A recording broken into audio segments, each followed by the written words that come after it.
Chers collègues, Monsieur le Ministre, nous voici devant le dernier budget de votre quinquennat.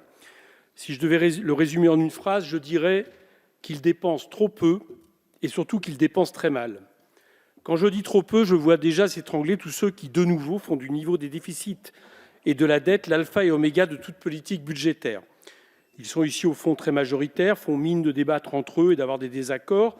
La droite reproche à chaque fois au gouvernement de trop dépenser, puis le gouvernement s'en défend, arguant même qu'il va commencer dès cette année à utiliser les fruits de la croissance pour réduire les déficits et qu'il nous promet pour la suite 5 années d'économies drastiques jusqu'en 2027, le tout encadré par une nouvelle règle d'or.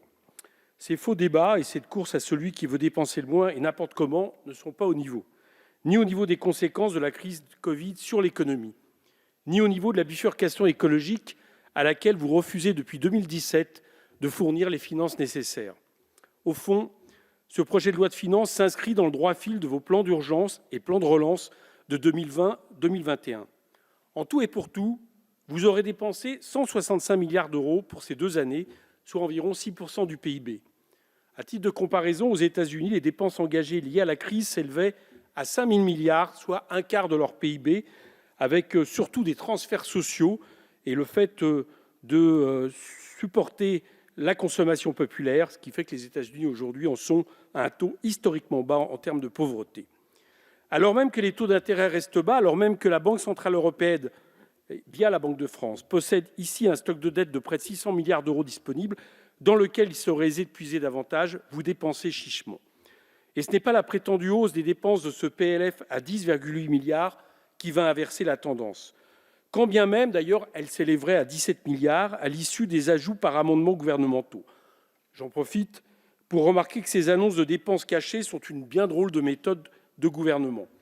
Le Haut Conseil des finances publiques estime clairement qu'il manque 5 milliards de dépenses dans le texte initial et regrette même que ces conditions ne lui permettent pas de rendre un avis pleinement éclairé, je cite, sur ce PLF.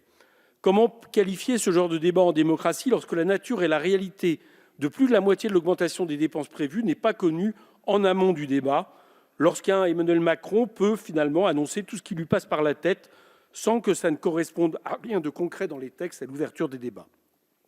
Quant au plan d'investissement France 2030, bel effet d'annonce, j'en conviens, là encore, mais on remarque qu'en réalité, il doit s'étaler sur 5 à 8 ans, ce qui revient à dépenser entre 3 et 6 milliards d'euros par an, donc pas plus qu'en temps normal, sans crise économique et sans crise sanitaire. Comment peut-on s'en satisfaire, même quand des économistes libéraux, Blanchard et Pisani-Ferry par exemple, estiment qu'il faudrait 60 milliards d'euros bien ciblés, rien que sur le soutien à la demande et aux ménages précaires.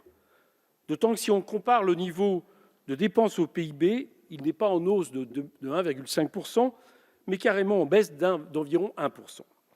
Et sur quoi s'appuie le gouvernement pour dépenser finalement aussi peu ? Il s'appuie sur ce qu'il nous présente comme un bilan mirifique qu'il fait de la situation économique et qui, n'en déplore à M. Le Maire, malheureusement absent, est pour moi une tromperie à plusieurs niveaux. D'abord, le retour au niveau d'activité de 2019 dont se félicite Bruno Le Maire n'a rien d'un retour à la normale pour l'économie. Cela représente 2 années de production de richesse perdue. Et la croissance de 6% attendue n'est qu'un rebond mécanique qui apparaît d'autant plus fort, évidemment, que la chute a été importante en 2020. L'autre tromperie, c'est celle sur la baisse du chômage. Lorsqu'on s'intéresse au nombre d'inscrits à Pôle emploi, la comparaison avec la situation d'avant-crise est plutôt au rouge. Avec 3,5 millions de personnes en catégorie A en juin, donc n'ayant pas du tout travaillé au cours du mois précédent, on compte 5% d'inscrits en plus qu'en 15 mois.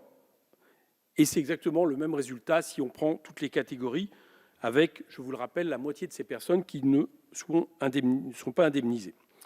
La troisième tromperie, enfin, c'est la soi-disant augmentation du pouvoir d'achat dont Emmanuel Macron espère qu'elle le sauve de son image de président des riches. Là encore, falsification des données s'oppose à la dure réalité du terrain. Le graphique du rapport économique, social et financier qui a été annexé au PLF est trompeur et relève de la quasi-falsification. En présentant les données de manière assez tronquée, il en arrive à prétendre que le niveau de vie des plus pauvres aurait plus augmenté que celui des riches sous Macron, alors que c'est tout le contraire et que leur schéma aurait littéralement la forme inverse en présentant une répartition par décile du gain total de pouvoir d'achat. Et pour les 0,1% des plus riches, cette augmentation serait himalayesque. Pendant que le gouvernement se congratule de ce genre de mise en scène bidon, le fait est que les patrimoines des 500 plus grandes fortunes de France a bien augmenté de 100% depuis 2017 et de 30% en 2021, tandis que la misère, elle, continue à s'accroître.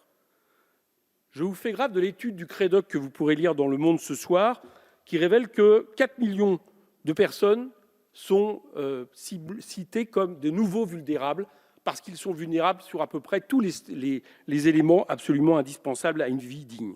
Un rapport du Secours catholique comptabilise 8 millions de Français vivant de l'aide alimentaire dans notre pays. Le nombre d'allocataires au RSA n'a cessé d'augmenter. Et l'année dernière, le budget consacré à cette aide, je parle de l'aide alimentaire, avait déjà baissé de 7 millions d'euros et vous n'aviez même pas eu honte. Même votre histoire de chèque énergie aux atours si positifs est à côté de la plaque. Comment une aide aussi limitée et ponctuelle est censée compenser un problème de fond qui ne fait que s'aggraver?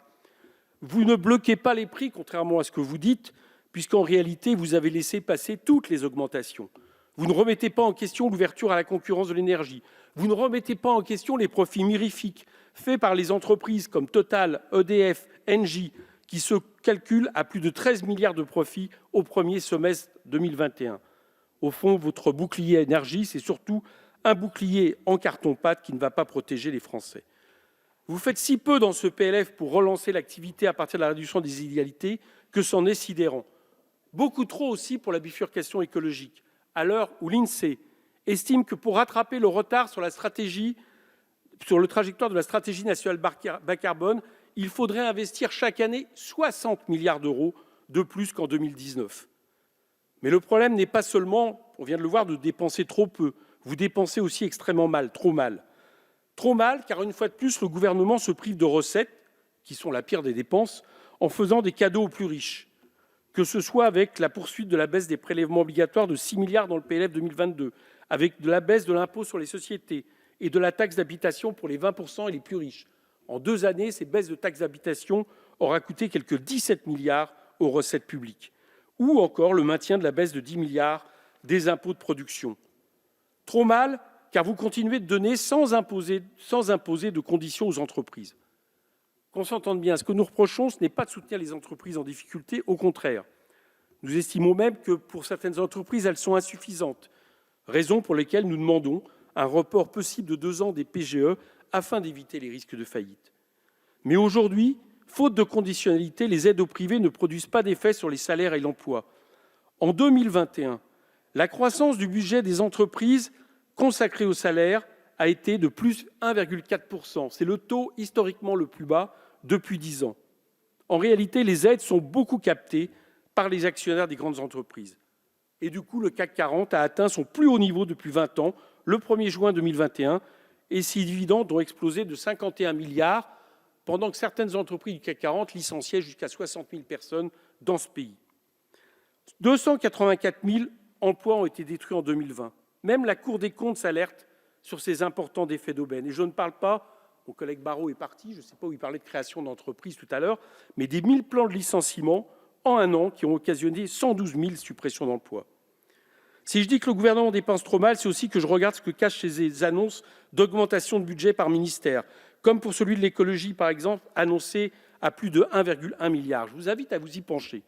Vous verrez que les effectifs du ministère continuent à baisser et que des opérateurs aussi essentiels que Météo France, CEREMA, IGN sont menacés de mort clinique.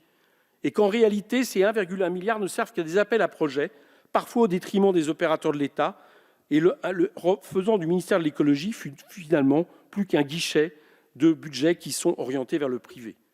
Et c'est comme ça pour toutes vos mesures, pour tous vos faux-semblants, vos vieilles recettes de droite, ces suppressions d'emplois au ministère de Bercy, alors même que le Pandora Papers montre combien des contrôles fiscaux seraient nécessaires.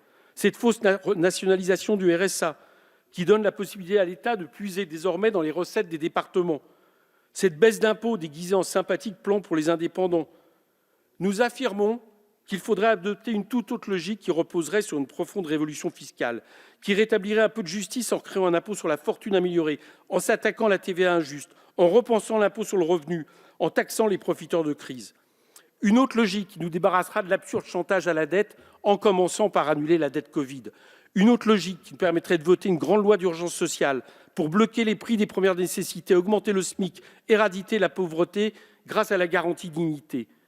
Pour toutes ces raisons, parce qu'au fond, vous nous proposez toujours les vieilles recettes de la politique de l'offre, celles qui s'en prennent toujours au prix du travail, aux mécanismes de solidarité, aux réformes structurelles qui consistent toujours aussi à attaquer les conquis des travailleurs. Nous nous opposerons bien sûr point par point à votre budget catastrophique et ferons en sorte que ce budget soit le dernier PLF macronien.